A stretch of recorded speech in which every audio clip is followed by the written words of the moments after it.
the buffet coach. Lots of people travelled on the Fat Controller's Railway loves to enjoy the beautiful view of the island of Sodor. One day, Percy was at a junction with his passenger train when Duck arrived with his new coaches. "Hello, Duck," whistled Percy. "I love your new coaches." "Thank you," said Duck. "And I've got a buffet coach with me." "A buffet coach?" said Percy. "Yes," replied Duck. "You know, it's got a small kitchen and a dining room for passengers to eat while going on a long journey in a train." Percy was impressed, and Duck puffed happily away.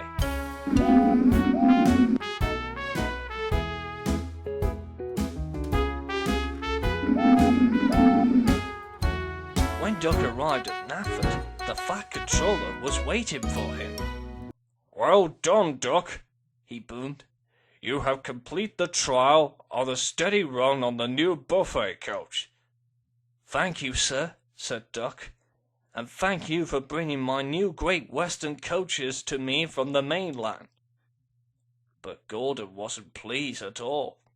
"How come Duck got a buffet coach, not me?" he huffed. He felt jealous.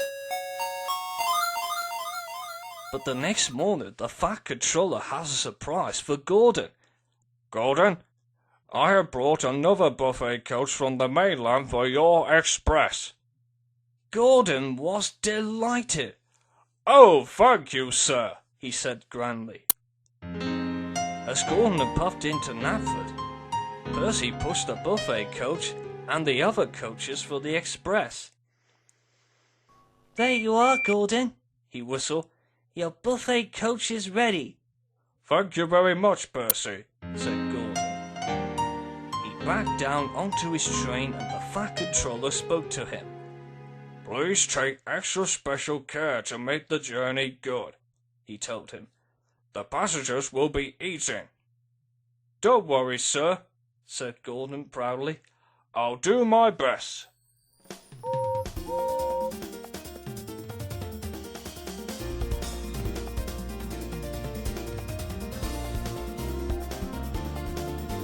Passengers were delighted with the buffet coach.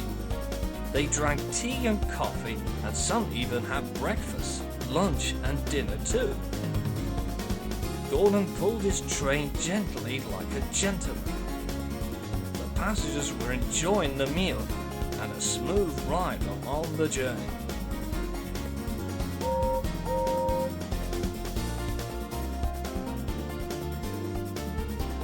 Gordon tried his best not to shake and rattle the buffet coach so much.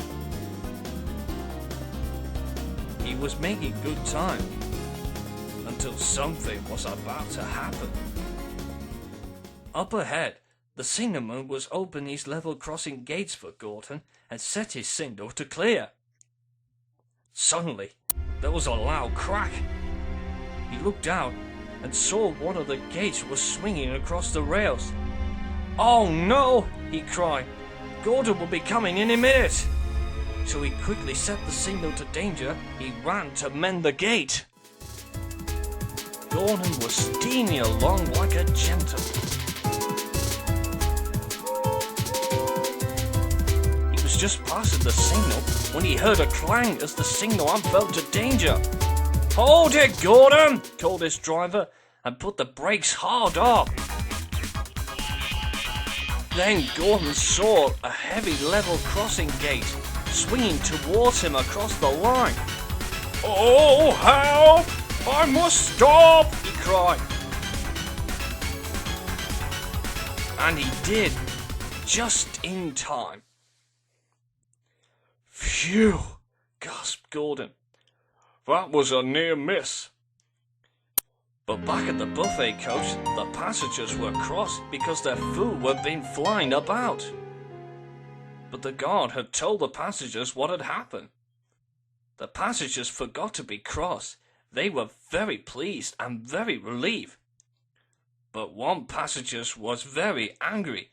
His soup has been spilled all over his suit. "My best suit is ruined!" he shouted.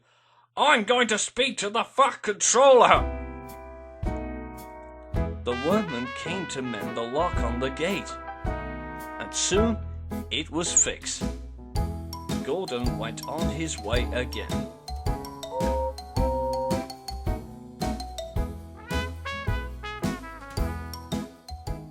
That evening at Knapford Station, the man was complaining to the Fat Controller. "That engine of yours had made a mess on my best suit," he fumed. "I'm very sorry about your suit," said the Fat Controller, "but there was nearly an accident today, and people could have been badly hurt. People are the most important, not soup or suit." But the man didn't care, and walked crossly away. The Fat Controller came to see Gordon. "Please, sir," wheezed Gordon, "I'm very sorry. I didn't mean to upset that passenger." "It's all right, Gordon," smiled the Fat Controller. "You did very well from preventing that accident, and making sure your passengers are safe and sound." "Thank you, sir," said Gordon. And he popped back to TMS shed to tell the other engines the whole story.